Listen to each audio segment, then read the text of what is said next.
escada é uma construção que serve para fazer um deslocamento vertical. Nem sempre é assim, mas tem um jeito de facilitar tudo isso. De elevador? Não.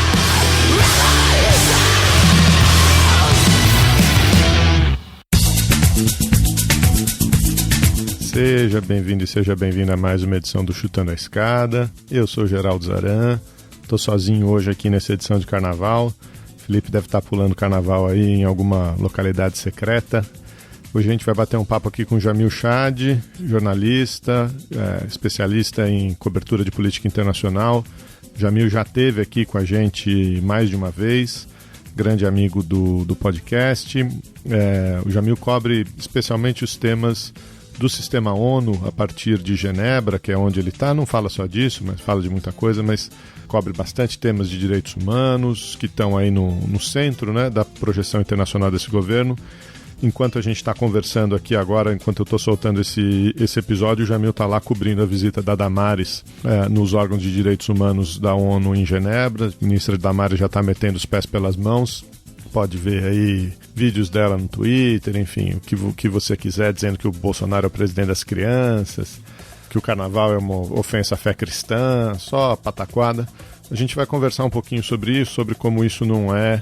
Aliás, sobre como isso é um projeto, né? Como isso não é sem querer. Então o Jamil explica aí um pouquinho desse ano e pouco de governo que ele conseguiu observar e a resposta da comunidade internacional, dos outros diplomatas, dos próprios diplomatas do Itamaraty.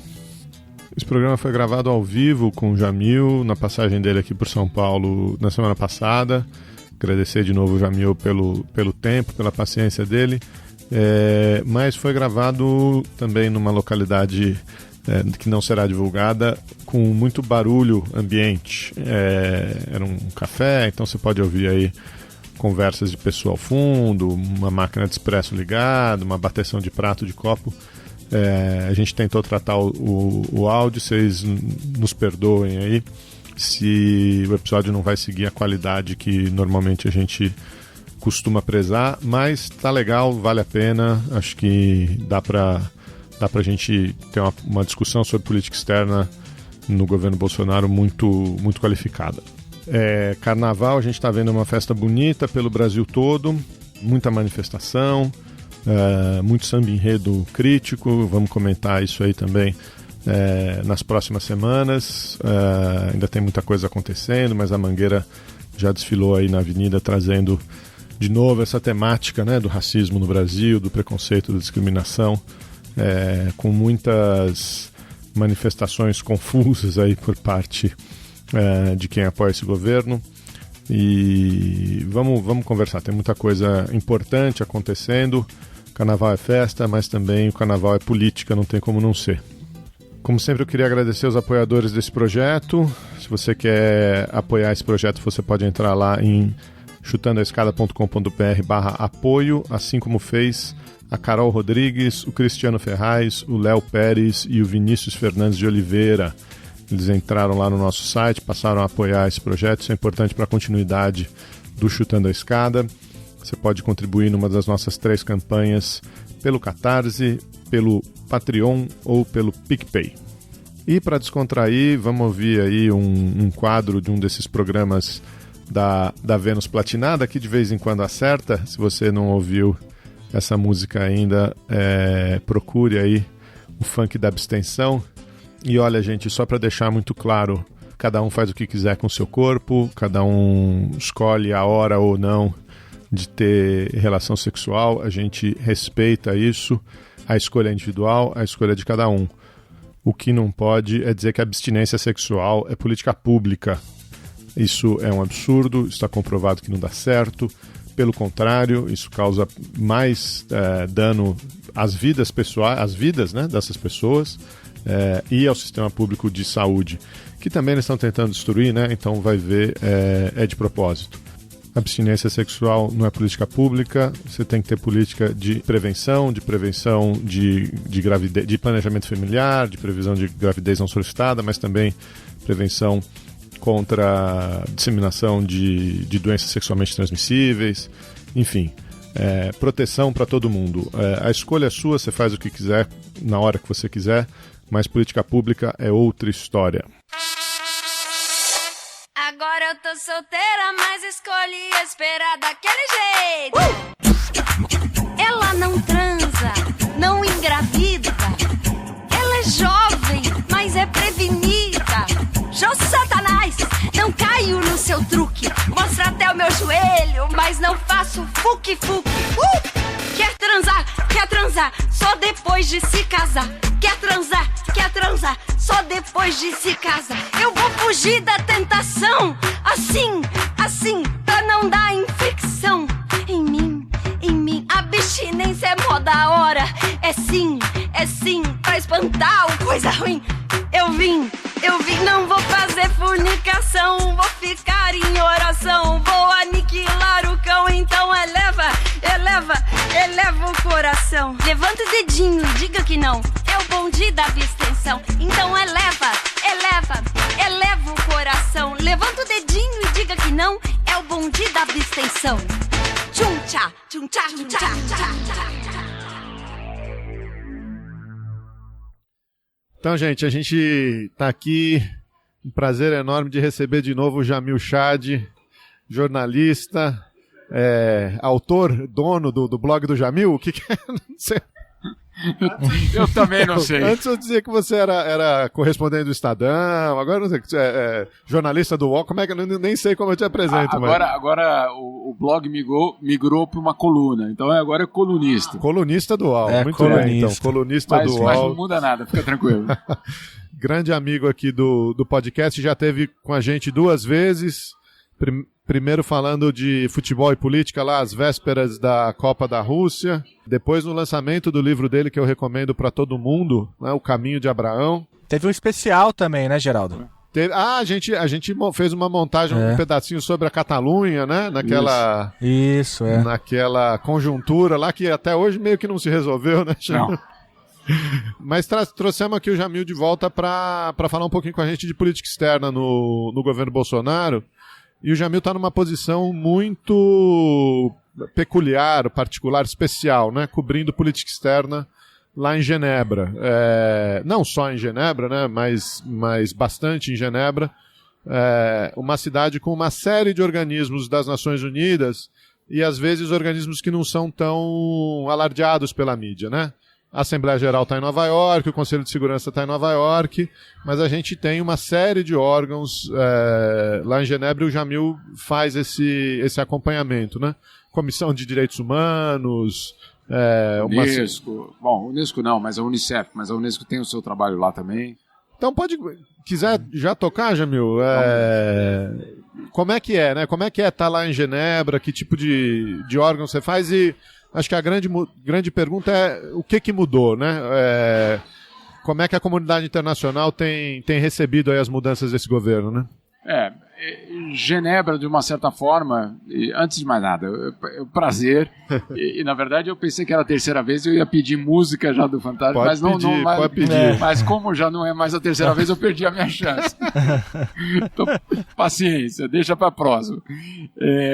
Mas Genebra é um ponto nevrálgico do multilateralismo, né? Então, como você disse, Nova York tem a Assembleia Geral, tem o Conselho de Segurança, tem em setembro aquela visita absolutamente incrível de presidentes na mesma semana, nos mesmos dias, mas Genebra é onde o multilateralismo acontece diariamente, em todas as decisões. Quando eu falei da Unesco, que claro, fica em Paris, mas que tem seu escritório em Genebra, é só um exemplo de tantas entidades que precisam estar em Genebra, né? Porque ali acontecem decisões que têm a ver com, basicamente, o sistema internacional, né?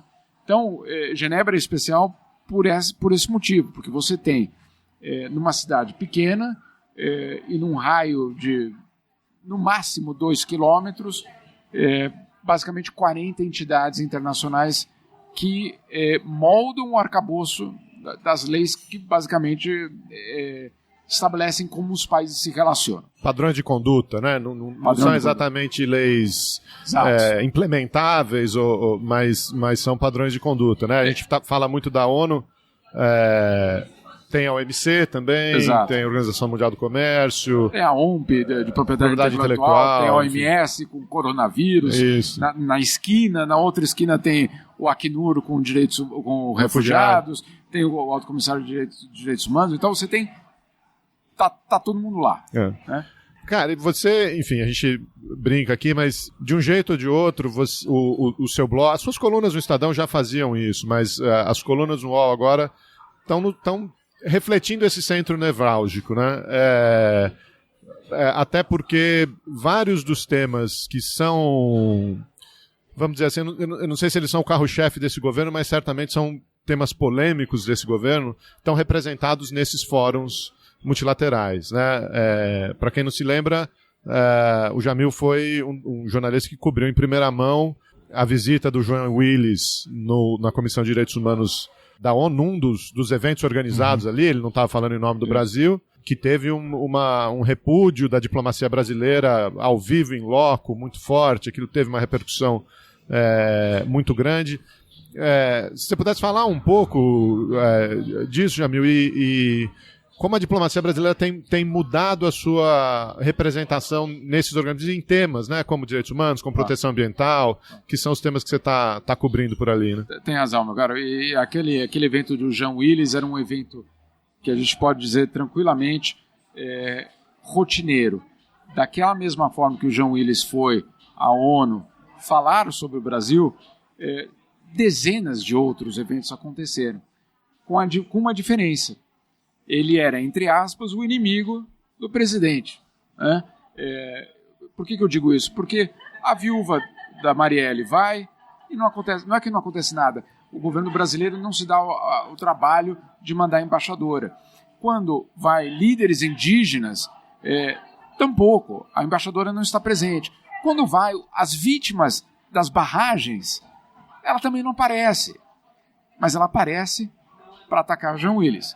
Então, é uma agenda deliberada, é uma agenda determinada e é uma agenda que eu posso dizer preparada. Não é uma loucura de uma pessoa que perdeu a razão, de repente, naqueles minutos e resolveu gritar e espernear. Não, aquilo é organizado, aquilo foi organizado. Não é por acaso que eu estava numa posição X para filmar aquilo naquele momento, porque tinha pessoas que já tinham alertado, sem dizer o que era, mas olha, se prepare.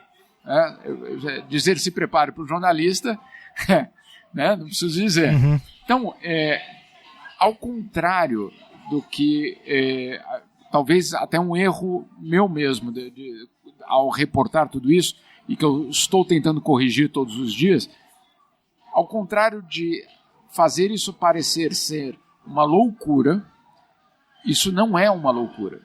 Isso é um plano organizado, com muita estratégia, com muito recurso e com objetivos claros. O que é esse plano? Isso é importante que a gente entenda para poder, primeiro, dizer o que ele é. E depois, para eventualmente, resistir ou não. Cada um vai da sua preferência. Mas o que nós não podemos é achar que isso tudo é um acúmulo de absurdos. Também é. Mas o que ele é algo organizado. Por quê? Porque o que está em jogo em Genebra, nessas organizações, é valores e costumes. Não é só a lei internacional da OMC, o padrão, é também a minha visão de mundo. A minha visão de mundo do atual governo é muito específica, né? E eles têm uma agenda muito clara de garantir que essa visão de mundo brasileira do governo do Jair Bolsonaro, que não é só dele, é também nos Estados Unidos, é também presente na Polônia, também está presente na República Tcheca, também está presente na Hungria, também tem outros lugares com essa visão de mundo representada, ela precisa se transformar na nova base do multilateralismo. Então, para isso, duas coisas precisam acontecer. Primeiro, o atual arcabouço precisa ser destruído. Ele precisa ser destruído. E aí é o grande erro, que talvez, da análise que que se fazia até então. Então quer dizer que o Brasil não quer a ONU, despreza a ONU. Quer dizer que os Estados Unidos o governo americano vai se retirar da ONU. Não. Ninguém vai se retirar da ONU. O que vai ser feito, e que está sendo feito, é uma transformação da entidade para que ela tenha um novo parâmetro e uma nova base. E é isso que está sendo feito. Então, quando a gente pensa, não, mas não é possível que eles acham que isso vai passar, que uma proposta X vai passar. Não, porque eles não estão lutando para que essa proposta passe na semana que vem. Eles estão lutando para que primeiro haja um questionamento do atual sistema. Então, isso eles estão sendo muito hábeis em conquistar. O atual sistema de direitos humanos está sendo, como a gente poderia dizer, dilapidado, atacado. Mas ele está sendo apresentado ao mundo como algo absurdo, né? Como algo para defender criminoso. Da mesma forma... Distorcido, né? Tá sendo... Da mesma forma, e isso é curioso, da mesma forma que nós ouvimos aqui no Brasil dizer que direitos humanos é direito dos mano, curiosamente, isso no cenário internacional é traduzido da seguinte forma: direitos humanos, vocês vão defender agora cubano? Vocês vão defender agora norte-coreano? Entende? Então, você está transformando o conceito de direitos humanos em algo tóxico. Então, se ele é tóxico, esses direitos não servem mais, porque eles não cuidam das pessoas de bem, né? Pessoas de bem ou países de bem. Então, é dramático porque existe um plano, e o plano está sendo... depois a gente pode entrar. O plano, a primeira fase dele é destruir o que existe. Ainda estamos nessa fase. Não está na fase ainda da reconstrução. Propositiva, né? E isso não acontece só no Conselho de Direitos Humanos. Acontece na OMS, por exemplo. Na OMS, há um veto nos últimos anos, nos últimos 2 anos do governo americano, e agora apoiado pelo Brasil e outros países, de não deixar a palavra direitos reprodutivos entrar em nenhum documento da OMS. A OMS que já tinha, isso já fazia parte da OMS. Direitos reprodutivos já fazia, o conceito já fazia parte da agenda da OMS. Porque é uma questão de saúde. Claro. Não porque é uma questão de opção, divina ou não divina. É uma questão de saúde. Então a OMS, que, entre aspas, se diz uma entidade técnica, incluiu esse termo. E agora, então, tem o desmonte desse termo. Então, quando eu insisto, não estamos só falando do Conselho de Direitos Humanos, não estamos falando só de direitos humanos, estamos falando de costumes e valores. E isso, o plano é extremamente claro. Você está ouvindo Chutando a Escada, um podcast de política internacional e divulgação científica em relações internacionais. Para apoiar este projeto, acesse chutandoaescada.com.br/apoio.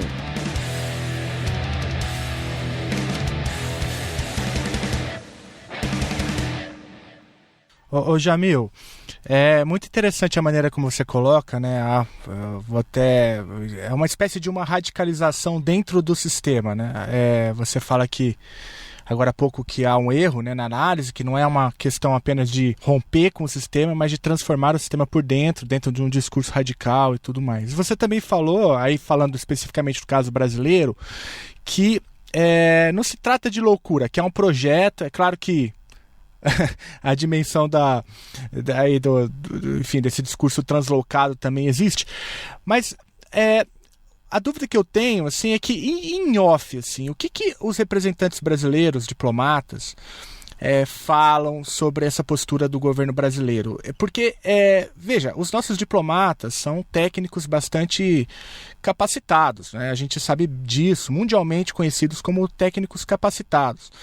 E quando eles reproduzem esse projeto que hoje ganha corpo no Brasil, como que eles lidam com isso em off, assim? Claro, sem citar nomes e não. Eles também enxergam o que a gente está enxergando ou o quê? Na verdade, eles enxergam muito mais, porque eles leem coisas que não chegaram a nós ainda. E eu posso te dizer, Felipe, eles estão desesperados.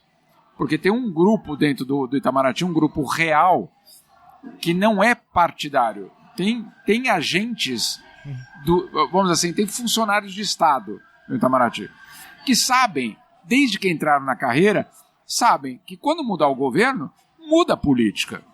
Né? Então, estiveram sempre dispostos a aceitar a mudança de governo, por quê? Bom, basicamente dois elementos. A política externa brasileira, de uma forma geral, com diferenças, claro, existentes, elas seguiam o mesmo caminho, que é você garantir a política externa sendo um instrumento para o desenvolvimento do país. Esse foi sempre com diferentes modelos. Substituição de importação, ou abertura total, ou se aproximar à África, ou à América do Sul. Né? E tem mais que isso, né, Jamil? Os princípios da política externa estão na Constituição, né? Hoje em dia defender a Constituição é coisa de radical, mas... Seus comunistas. Né? Mas está lá, né? Multilateralismo, resolução pacífica de conflitos... Parece que esse pessoal respeita os direitos humanos, parece que esse pessoal... Integração latino-americana, exatamente, né? Recusa total à proliferação de armas, né? Então isso é muito claro. Mas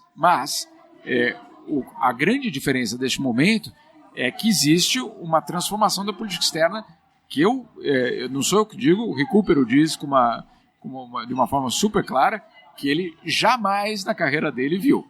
Né? Ele não é novo na carreira. Né? Não. Então, assim, não tem nenhuma dúvida do que representa esse momento. Agora, em off, o que vem acontecendo? Dentro dos parâmetros do Itamaraty, que é todos nós sempre aprendemos, e de fato é assim, de uma hierarquia estabelecida, de um respeito pela hierarquia e de um respeito pela instituição muito grande entre os próprios diplomatas. Aí eu te digo uma coisa, em 20 anos que eu cubro isso, eu nunca recebi tanto documento confidencial como eu recebo hoje. E não é de um hacker, e não é de alguém que invadiu a conta de alguém, é de alguém que tem acesso, de muitas pessoas, e muitas pessoas, isso que é a parte impressionante. Não é um radical, um cara do PT que está infiltrado dentro do Itamaraty. Não. É gente absolutamente racional que não suporta mais ir para reuniões e defender o indefensável. Né? Então, primeiro, tem isso que eu chamo insubordinação. Né? Então, quando o chanceler Nelson Araújo dá entrevistas para os canais amigos, dizendo que o Itamaraty todo está sendo uma luz no governo, indicando o caminho, etc., ele não está contando nem 10% da história. Ele não está contando que dentro da instituição dele tem uma insubordinação gigantesca. Não quer dizer, você falou muito bem, não quer dizer que não existam aqueles que defendem. Claro que existe. Não só que defende por convicção, mas por carreirismo. Tem os adesistas e os oportunistas, né? Exatamente. Os oportunistas, eles existem em qualquer profissão, em qualquer momento. Eles também existem dentro do Itamaraty e ficou muito claro no primeiro ano de governo que existe até uma competição entre eles para chamar a atenção. Embaixador em Paris, embaixador em Genebra, alguns outros espalhados pelo mundo que deliberadamente queriam dizer, olha só, presidente, estou aqui. Né? Então, e com atos como o do Jean Willis, com atos como o do embaixador brasileiro em Paris, indo à televisão na França com uma frequência fora do comum para o embaixador brasileiro para defender o indefensável. Então, existe primeiro, respondendo a tua pergunta, Felipe, primeiro tu tem uma parcela de insubordinação que eu nunca tinha visto na minha vida, desde o Itamaraty. E dois, existe uma tentativa, e aí é uma questão super pessoal de cada um deles, de encontrar soluções. Quais são essas soluções? Alguns deles pedem licença, tem pelo menos uma pessoa que eu conheço que pediu licença, tem uma outra pessoa que pediu para ser removido para um país absolutamente irrelevante, para ficar, vamos dizer assim, abaixo do radar, né? Tem aqueles que inventam desculpas para não ir nas reuniões, isso tem. Tem uma situação super curiosa que virou uma espécie de símbolo da resistência, que é embaixadores que não têm a foto do Bolsonaro na sala deles. Olha só que interessante. E tiraram as fotos e colocaram no corredor. É obrigado a ter. Mas em algum lugar da embaixada. Não põe na sala. Pode ser no banheiro, né? Mas...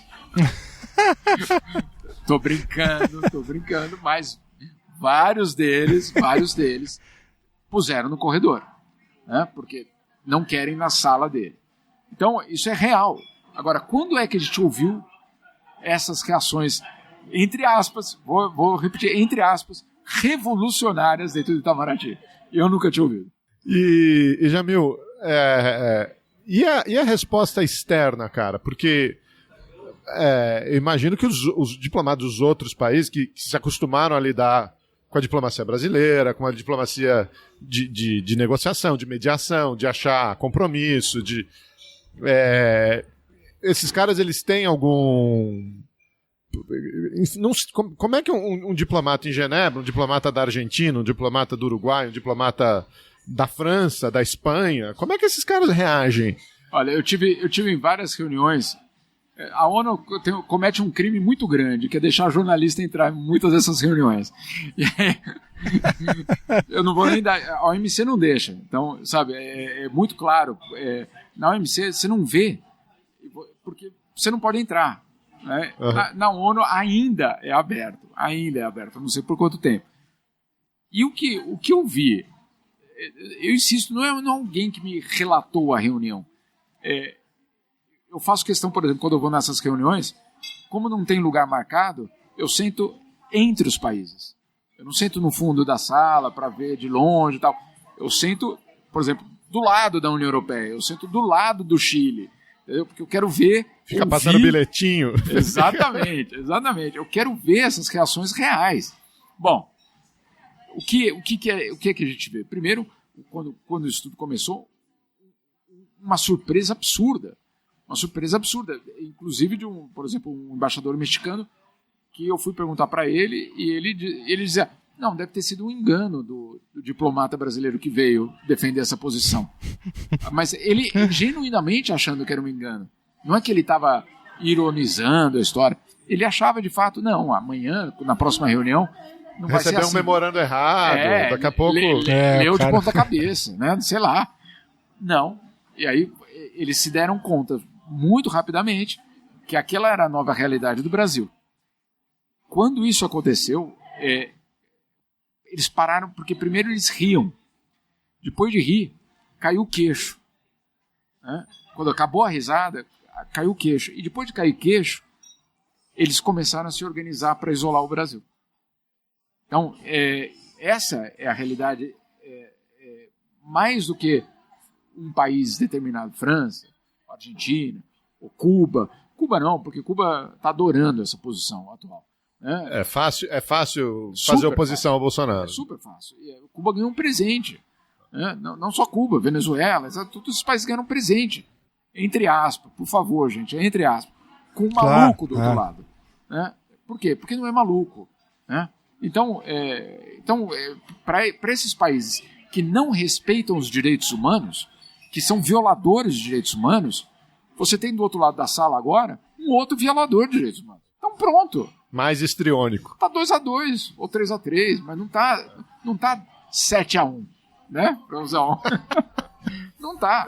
Tá empatado o jogo. Então, isso é a parte também horrível dessa história, é que você criou imediatamente uma oposição de ditadores, de esquerda ou de sei lá do quê, mas que são violadores de direitos humanos, que aparecem defendendo a liberdade de expressão contra o Bolsonaro. Aí você ri, né? Fala, cara, não, você não, por favor. Você não fala isso, porque você é Cuba. Desculpa. Não, mas ele vai lá e fala. Então, o que eu quero dizer com isso? Depois de rir, depois de cair o queixo, a gente está na fase do isolamento. Então, o saldo disso tudo é um apequenamento do Brasil nesses fóruns multilaterais. Exatamente. É um apequenamento e uma preocupação muito grande. Por quê?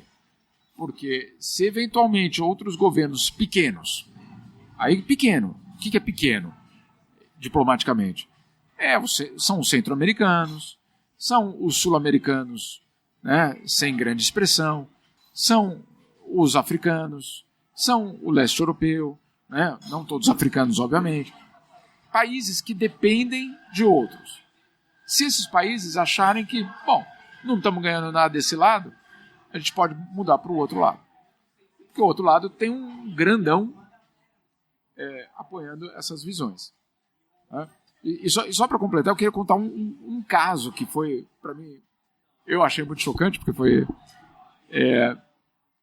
de repente, né, já na fase do isolamento, o Brasil, que sentava com todo mundo na sala, não tem lugar fixo. Eu só queria que o ouvinte entendesse. Nessas salas da ONU, quando vão negociar as resoluções, não tem um lugar fixo. Cada diplomata que entra na sala pega a plaquinha do seu país e vai sentar em qualquer lugar. Só que o que acontece tradicionalmente? Os sul-americanos sentam juntos, os europeus sentam juntos. É uma coisa meio natural. O que começou a acontecer? Os sul-americanos começaram a sentar longe do Brasil, né? Porque ficou meio, né, estranho você sentar junto. Só que ao lado do Brasil começou a sentar as ONGs ultra conservadoras. Porque sentiram que agora eu tenho um aliado. Agora vai. Agora vai. É um país que... Então, você tinha, de um lado da sala, os sul-americanos, do outro lado, o Brasil sozinho, rodeado de ONGs oficialmente pró-família, pró-vida, né? Que, na verdade, tem uma agenda ultraconservadora, radical. E o que aconteceu? Do outro lado da sala, tinha diplomata sul-americano que levantava e tirava foto do Brasil sentado do lado. Que você fala... Que eles tiravam foto porque eles não estavam acreditando no que estava acontecendo. Então, assim, eu estou contando, eu insisto, cenas reais da diplomacia. Né? Você imagina, no caso específico, foi uma diplomata uruguaia que não se aguentou. Ela levantou, virou o telefone dela para a mesa que estava no Brasil, tirou foto e ainda riu. Né? Tipo, riu para o brasileiro, coitado do brasileiro que estava do outro lado. Né? Então, assim, é pequeno, mas ao mesmo tempo é real. A gente já viu essa situação em outros momentos, né? Não em relação ao Brasil, mas, por exemplo, em relação aos Estados Unidos no governo do Bush Filho, né? Dilapidou o multilateralismo, dilapidou a posição internacional dos Estados Unidos, com uma agenda unilateral, mas com a quantidade de, vamos dizer assim, de capital internacional, né? Uma coisa meio abstrata. Mas existe. Né? Com poder econômico, a projeção militar, etc. A partir do momento que muda o governo, você tem uma recuperação muito rápida da posição internacional dos Estados Unidos. Né? O Obama reconstituiu laços de uma maneira rápida e é possível você pensar em algo parecido acontecendo agora. Né? Você tem o Trump, de novo, atacando, dilapidando a ordem multilateral. Se houver mudança, né, que a gente também tem que ver, mas a capacidade de uma grande potência recuperar o seu prestígio é muito rápido, né? O que você acha? E aí é um feeling mesmo. O que você acha que acontece com o Brasil, né? Você acha que a gente tem essa capacidade de recuperação, que a gente pode ser de novo mediador, construtor de compromissos, ou que esse dano pode ser mais permanente do que a gente imagina? Eu dividiria em duas partes. Primeiro, o dano, a parte da recuperação diplomática, ela pode existir. Ela pode existir porque o mundo torce para o Brasil ser mediador. O Brasil, no Lula, e é curioso, porque o mundo se recusava a ver os problemas do governo Lula, porque era super conveniente ter um governo que não era radical fazendo política social. Né, os europeus iam dormir tranquilo, porque, olha só, não precisa ser o Chaves, não precisa ser Cuba. Ao mesmo tempo, as multinacionais ganhando rios de dinheiro no Brasil, os bancos com lucros espetaculares. Então, o governo Lula não colocou em xeque o sistema. Jamais. Isso não precisa nem dizer isso. Ao contrário do discurso do governo atual de que estávamos caminhando para uma Venezuela. O governo Isso nunca PT, aconteceu. Jamais. Isso não fazia parte do plano sequer. Bom, esse Brasil, insisto, não é uma defesa do Brasil, mas esse Brasil que tem essa capacidade de diálogo é o que se espera do país. Por tradição, porque não é uma questão do PT. Fernando Henrique, no governo do Fernando Henrique, houve, isso eu me lembro acompanhando, uma negociação entre uma guerra que durava basicamente 40 anos na América do Sul, né, entre o Equador e o Peru, que o Brasil negociou, uma guerra pequena, relativamente estável, etc. Mas foi lá. E naquele momento, eu me lembro muito bem do embaixador da União Europeia naquele momento dizer, é esse Brasil que a gente precisa na região, né, que não tome lados, que vá consertar, que a gente possa subcontratar quase, né, para resolver e não tenha que ter um envolvimento. Então, existe uma esperança do Brasil assumir esse papel. Essa é uma questão. Então, sim, pode ser recuperado relativamente rápido? Pode. Agora, o que não vai ser recuperado relativamente rápido é a percepção internacional e a opinião pública. Eu vou dar um exemplo que é relativamente doméstico, tá? Que é o seguinte. Outro dia meu filho veio me dizer que na escola dele, na Suíça, o professor cortou vários meses de aula de Egito. Ele é pequeno, né? Egito, né? Pirâmide, os 300 nomes de deuses egípcios, como fazia papel, né? Toda aquela coisa, por um outro assunto, Amazônia. E aí eu fui perguntar, né? Foi só esse professor maluco que tirou o Egito e colocou a Amazônia? Ele falou, não, uma nova orientação do Ministério da Educação. Às vezes, reduzir os clássicos ou a antiguidade e falar mais de Amazônia. Aí, na minha opinião, é a constatação de que esse governo já perdeu a guerra.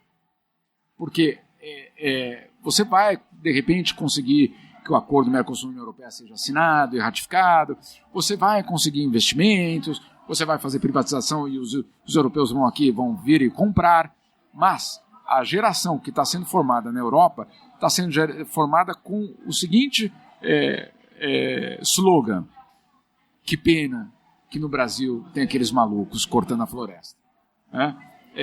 Não, mas não é verdade, não é bem assim. Não, cara, assim, é assim, porque eles usam os dados oficiais para mostrar que tem desmatamento. E criam, numa nova geração inteira de europeus, uma percepção de que no Brasil não está sendo feita a coisa certa.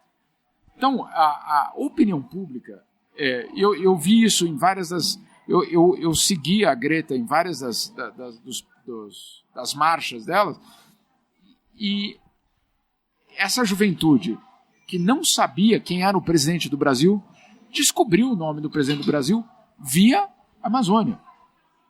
Mas é tudo fake news. Mas eles usaram a foto errada. Mas não sei o quê. Também teve. Mas o fato também teve. O fato também teve. E agora, eu digo uma coisa muito clara, essa percepção dessa juventude que daqui a 5 anos está votando, essa molecada de 16, 17 anos na Europa, daqui a 5 anos estão votando. E eu não vejo como elas podem ter uma reação diferente, a não ser um rechaço grande em relação ao Brasil. Então, na parte da diplomacia, sim, pode ser relativamente rápido. Na outra parte, vai exigir muito mais do que um outdoor na Champs-Élysées. E nem o futebol mais ajuda, né? Não, esse não ajuda, esse não tem ajudado, não. Mas é real, né? Então tem esses dois lados dessa história. Tem mais uma aí, rapidinho ou não? Eu teria várias, né? Mas eu queria agradecer mesmo, Jamil, por você topar trocar uma ideia com a gente. Pô, volte mais vezes. Eu recomendo todo mundo que leia agora a coluna do Jamil Chad no UOL. A gente sempre fala, sempre cita, né? Lá tem uma cobertura muito interessante, de primeira mão, de altíssima qualidade, sobre tudo isso que a gente conversou aqui, muito mais, né? Tem várias coisas o que está rolando na Suíça, a Lava Jato, a questão dos direitos reprodutivos, ideologia de gênero, a questão da OCDE, mas aí eu vou deixar tudo isso para uma outra conversa, pode ser? Deixa o Brasil entrar na OCDE, a gente faz outro programa. Não, mas você contou essa história do seu filho, você escreveu uma coluna muito bonita, usando sua família como exemplo, por ocasião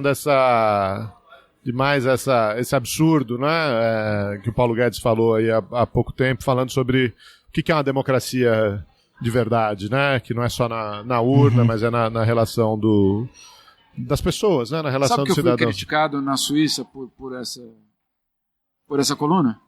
Porque eles acham lá que a democracia é fraca lá ainda? Não, porque eu usei a palavra empregada. É trabalhador. Entendeu? Já diz muita coisa, né? Eu até fiquei feliz, né?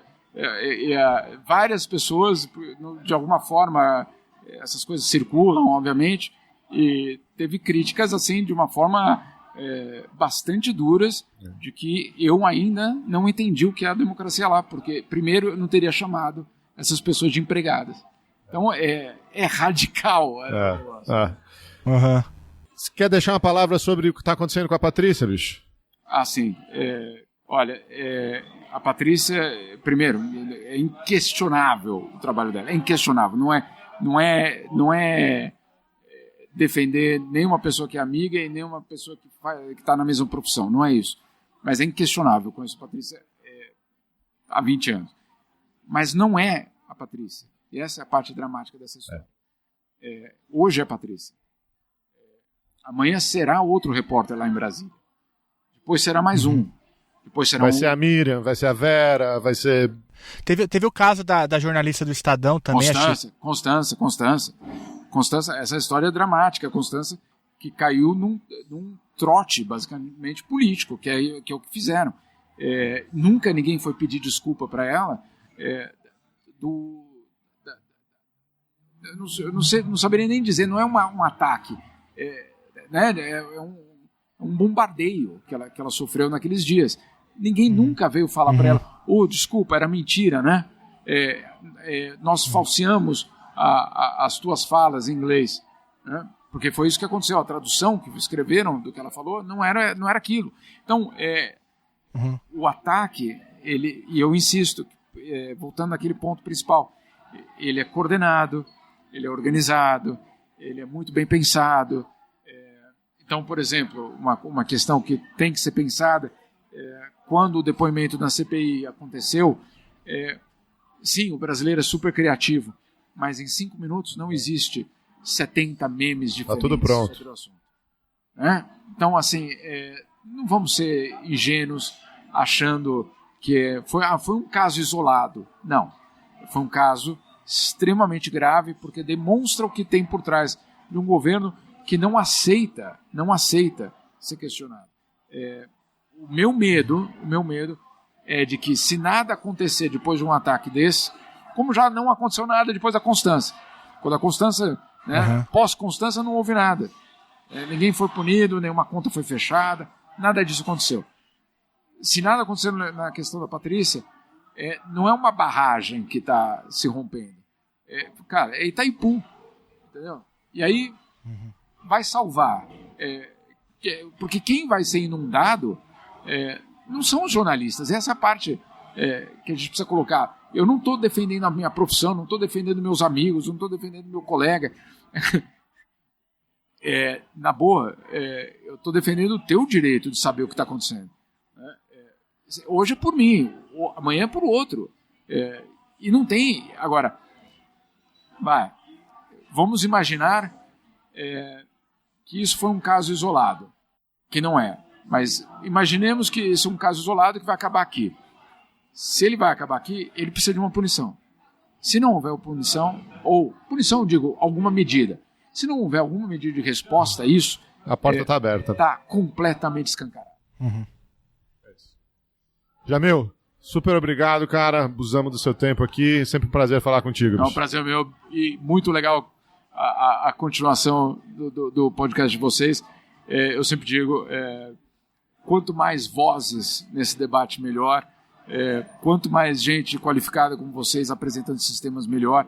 E, acima de tudo, quanto mais a gente entender que política externa é política doméstica e que envolve todo mundo. Olha, vamos um exemplo para concluir mesmo.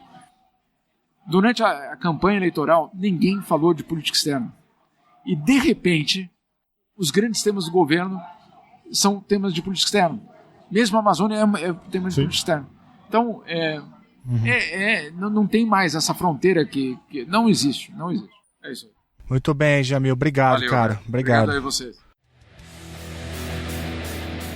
Você acabou de ouvir mais um episódio do Chutando a Escada. Para apoiar, acesse chutandoaescada.com.br/apoio.